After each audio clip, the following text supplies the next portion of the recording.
Hello students, good morning. How are you all? So આજે આપણે standard 4th Gujarati મીડિયમમાં પ્રીપોઝિશન્સ વિશે ભણવાના છીએ. સો સૌથી પહેલાં what is the meaning of preposition? Prepositions એટલે શું? So prepositions are words which indicate location. કે પ્રીપોઝિશન એ શબ્દો છે કે જે સ્થાન સૂચવે છે, બરાબર? એવા શબ્દો જે આપણને જગ્યા બતાવે છે, સ્થાન સૂચવે છે, એને પ્રીપોઝિશન્સ તરીકે ઓળખવામાં આવે છે. તો જો અહીંયા મેં કેટલીક પ્રીપોઝિશન લખી છે, like in, under, behind, on, in front of. આ બધી શું છે? પ્રીપોઝિશન છે. સો આપણે એને વધારે એક્ઝામ્પલ્સ દ્વારા, સેન્ટેન્સીસ દ્વારા સમજીએ. તો સૌથી પહેલું છે ઇન. સો જો ઇન, તો ઇનનો મિનિંગ થાય છે અંદર અથવા માં. ઇનનો મિનિંગ થાય છે ની અંદર અથવા માં. જેમ કે એક્ઝામ્પલ આપણે લઈએ કે પુસ્તક બેગમાં છે. પુસ્તક બેગમાં છે, બરાબર? સો એનું ઇંગ્લિશ શું થશે કે the book is in the bag.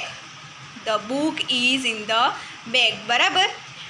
સો અહીંયા જેમ આપણને ડેફિનેશનમાં કીધું છે કે પ્રીપોઝિશન એટલે શું? જે સ્થાન સૂચવે છે. તો અહીંયા સ્થાન સૂચવ્યું. કોનું સ્થાન સૂચવ્યું? પુસ્તકનું. કે પુસ્તક ક્યાં છે? તો બેગમાં છે. So the book is in the bag. તો ઇન શું છે? એ પ્રીપોઝિશન છે જે સ્થાન આપણને બતાવે છે કે એ જે બુક છે એ બેગની અંદર છે, તે બેગમાં છે. સેકન્ડ ઉદાહરણ જુઓ કે દડો ટેબલમાં છે. દડો ટેબલમાં છે. The ball is in the table. The ball is in the table. કે દડો ટેબલમાં છે. તો ઇન શું સૂચવે છે? સ્થાન સૂચવે છે. એ શું થઈ? પ્રીપોઝિશન થઈ. તો આ રીતે જે શબ્દો આપણને સ્થાન સૂચવે છે એને પ્રીપોઝિશન તરીકે ઓળખવામાં આવે છે. પ્રીપોઝિશન એ શબ્દો છે કે જે આપણને સ્થાન સૂચવે છે. નેક્સ્ટ આપણે પ્રીપોઝિશન લઈએ. એમાં છે અંડર. અંડરનો મિનિંગ થાય છે નીચે. અંડરનો મિનિંગ થાય છે નીચે. તો એને ઉદાહરણ દ્વારા આપણને સમજીએ. જુઓ કે છોકરો ઝાડની નીચે ઊભો છે, બરાબર? અંડરનો ગુજરાતી મિનિંગ શું થાય છે? નીચે. તો એના દ્વારા એક સેન્ટેન્સ બનાવ્યું છે મેં કે છોકરો ઝાડની નીચે ઊભો છે. The boy is standing under a tree. The boy is standing under a tree. તો અંડર શું થશે? પ્રીપોઝિશન થશે. પછી બાળકો ઝાડની નીચે રમી રહ્યા છે. So children are playing under a tree. કે બાળકો ઝાડની નીચે રમી રહ્યા છે. સો અંડર શું થશે? પ્રીપોઝિશન થશે. સો પ્રીપોઝિશન એવા શબ્દો છે કે જે શું સૂચવે છે? સ્થાન સૂચવે છે. અહીંયા બાળકોનું સ્થાન સૂચવ્યું છે કે બાળકો ક્યાં રમી રહ્યા છે? તો ઝાડની નીચે રમી રહ્યા છે. એના પછી થર્ડ નંબરનું છે બિહાઇન્ડ. BEHIND. બિહાઇન્ડનો મિનિંગ થાય છે પાછળ. સો એનું એક્ઝામ્પલ દ્વારા આપણે સમજીએ કે બેટ બોલની પાછળ છે. બેટ બોલની પાછળ છે. So the bat is behind the ball. The bat is behind the ball. તો અહીંયા બેટનું સ્થાન આપણને સૂચવે છે. તેમાં બિહાઇન્ડ શું થશે? પ્રીપોઝિશન થશે. એના પછી છે છોકરી ઝાડની પાછળ છે. છોકરી ઝાડની પાછળ છે. સો એનું થશે the girl is behind a tree. Behind એટલે પાછળ. અહીંયા છોકરીનું સ્થાન આપણને બતાવ્યું છે કે છોકરી ક્યાં છે? ઝાડની પાછળ છે. તો અહીંયા બિહાઇન્ડ શું થશે? એક્શન વર્ડ થશે. એના પછી છે ઓન. ઓનનો મિનિંગ થાય છે ઉપર. ઓનનો મિનિંગ થશે ઉપર. સો એ જોઈએ આપણે કે બેગ ટેબલની ઉપર છે. બેગ ટેબલની ઉપર છે. So the bag is on the table. અહીંયા કોનું સ્થાન આપણને બતાવ્યું છે? બેગનું સ્થાન બતાવ્યું છે. બેગ ક્યાં છે? ટેબલની ઉપર છે. તો થશે કે the bag is on the table. તો ઓન એટલે શું થશે? ઉપર થશે. નેક્સ્ટ જુઓ કે ટીવી ટેબલની ઉપર છે. So the television is on the table. Last one છે in front of. In front of. તો ઇન ફ્રન્ટ ઓફનો મિનિંગ શું થાય છે? ની આગળ. ની આગળ. ઉદાહરણ દ્વારા સમજીએ કે ખુરશી ટેબલની આગળ છે.